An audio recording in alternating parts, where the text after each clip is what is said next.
Hello and welcome back to the Villa Filler podcast. I'm riding solo today.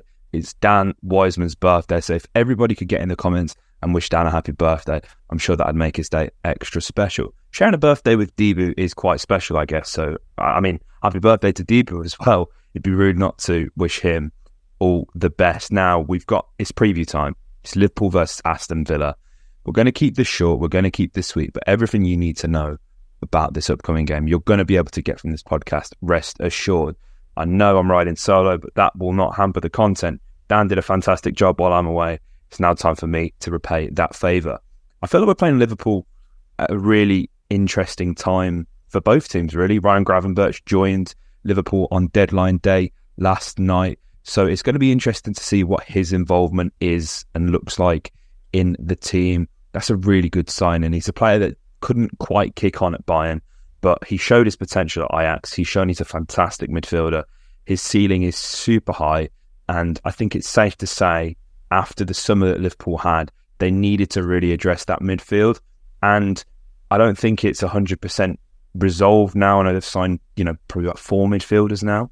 If we're taking a look, obviously they signed McAllister, they signed Endo, they signed Szoboszlai, who is playing in midfield, and obviously Gravenberch yesterday on deadline day. So they've totally revamped that midfield. And listen, I'm not going to sit here and claim I know loads about Endo because I haven't watched too much Stuttgart. But what I do know is that playing as a single pivot as a defensive midfielder in any team, let alone Liverpool, is a very hard job. And I think that's only highlighted in how Fabinho really struggled probably within the last sort of 10 months of his time at Liverpool. Obviously, he's now out in Saudi Arabia. But it's a very difficult job, and especially when your midfield is it comprises of 2 8s like McAllister and Szoboszlai, who are mainly more attacking. They will get stuck in and come back and help on the defensive side, but the technical ability that these guys possess, their skill set it lends itself better to being an attacking midfielder. And obviously, Jurgen Klopp wants all of his players to attack and defend as a unit, but it's going to be interesting, especially I think that midfield would be significantly more balanced with Ryan Gravenberch placed in there alongside Endo and either one of Szoboszlai or Alexis McAllister. So it'll be interesting to see what he does there. But I mentioned the midfield because this is where games against Liverpool are won and lost. If we harp ourselves back all the way to May, it's not that long ago actually, when we managed to take a point on the road at Anfield, Jacob Ramsey opening up the scoring on the 27th minute. Villa, against the top 6, I hate using the top 6, but against the top 6, Unai Emery is more than happy to relinquish possession, have less time on the ball, hit on the counter-attack, and we've proven that we can be clinical in that game. We had 33% of the ball, only had 6 shots with 3 on target, obviously managed to score the 1 goal, ended up coming out of that game, drawing 1-1. Roberto Firmino scored in the dying seconds of the game when Liverpool were really piling the pressure on. If my memory serves me correctly, I think it was a cross and it just wasn't dealt with correctly. I could be wrong. But in these games, Villa are often, they have less of the ball, and we have to we hit teams on the counter-attack. Jurgen Klopp said it in his pre-match press conference himself. He summed up how we played pretty well, actually. I don't think it's disingenuous to say that we don't, we're happy to give up possession. I think, again, you need to have a look at the approach against these big teams and really sort of take a look and go, well, if we dominate possession, we look at Newcastle, look how Newcastle approached that game. I mean, Liverpool approached their game against Newcastle in a completely incorrect manner, but dominating I have the numbers up here. Sorry, let me just pull them up on my screen. So Liverpool, I think the worst thing you can do is let Liverpool counter-attack, is the point I'm trying to make. They had 40% of the ball against Newcastle. They allowed Newcastle to have more of the ball. Obviously, circumstances did dictate that, as they had Alexis McAllister sent off in that game. However, my general working theory with Liverpool, and I feel like you see it every single time, if you let them have the ball and hit them on the counter-attack, beat them at their own game, generally that is the best way you're going to actually get something from Liverpool. And, I think the circumstance, again, Darwin Núñez comes on, completely changes the game for Liverpool, brings a bit of chaos that Newcastle weren't necessarily expecting. As I said, they had most of the ball and they did look relatively comfortable for large portions of that game. But for us, it's about being patient. It's about, really maximising that time that we do have on the ball, making sure we're quick in transition. And, we're not going to be playing like we do at home with the sort of drawn out build up. And, we're playing really patient football, loads of passes involved in the build up. I think we're going to have to be way more precise, way quicker. And as I say, take the opportunities as they come, because I don't think there'll be too many. But looking at the midfield from a Villa perspective, I think that's probably the one position where I don't think you question, but it's interesting how Unai is going to get everyone in, especially when everyone's fit. I'm looking at, obviously, it's going to be Kamara and Luiz at the base of that midfield. That's a given. John McGinn as well, given the shift that he's been putting in recently. But is this somewhere where Nicola Zaniolo starts? Is he going to come on in the sort of in the Bailey position or in the Diaby position? Or are we going to opt with either Leon or Musa? I mean, Musa is just electric. He scored in both of his away games, and he's just proven to be just arguably the buy of the summer. I think it's either between him or Powell. Jury's out on everyone else. Obviously, we've not seen Nicola kick a ball for Aston Villa just yet, but very excited by that. Or not too much. Obviously, he played against Burnley.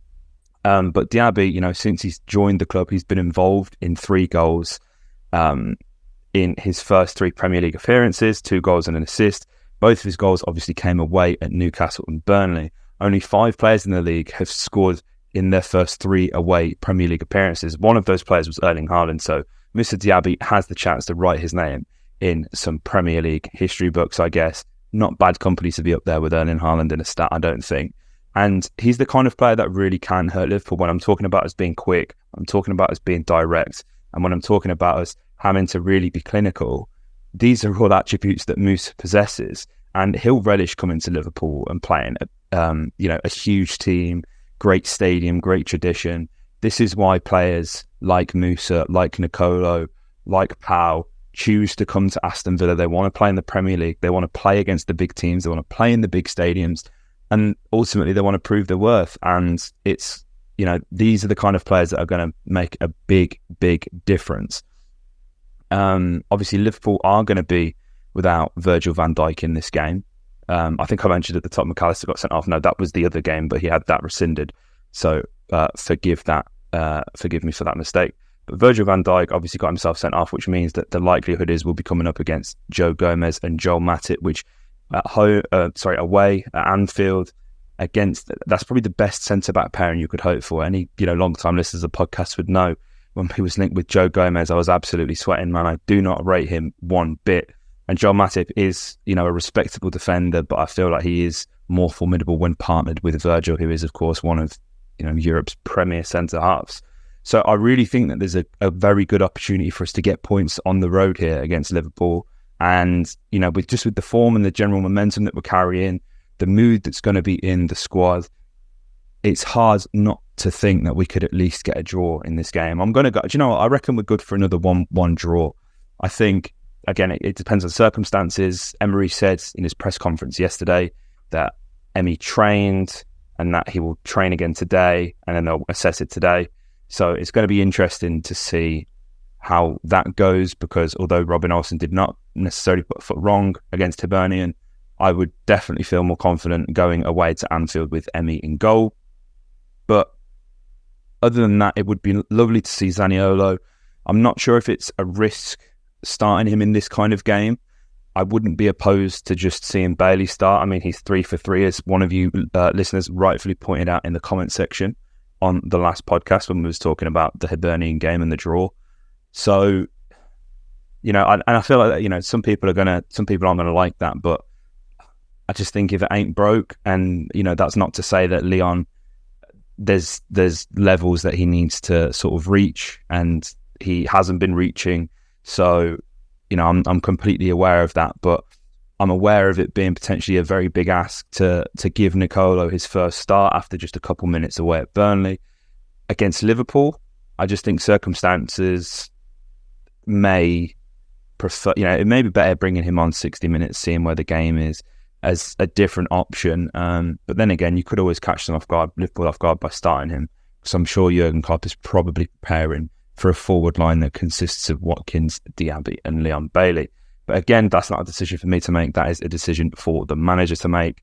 And I'm looking forward to seeing how this one goes. As I say, I'm going to go for a 1-1. Again, caveated by it depends who's in goal. But I think we're going to be good value for a point at the very least on the road to Liverpool, who have been patchy at best, I think is probably the best way to put it since the start of the season. Guys, let me know your thoughts in the comment section down below. Give us your score predictions as well. Do you want to see Nicolo Zaniolo start? Let me know in the comment section down below. Like, comment, subscribe, and up the Villa.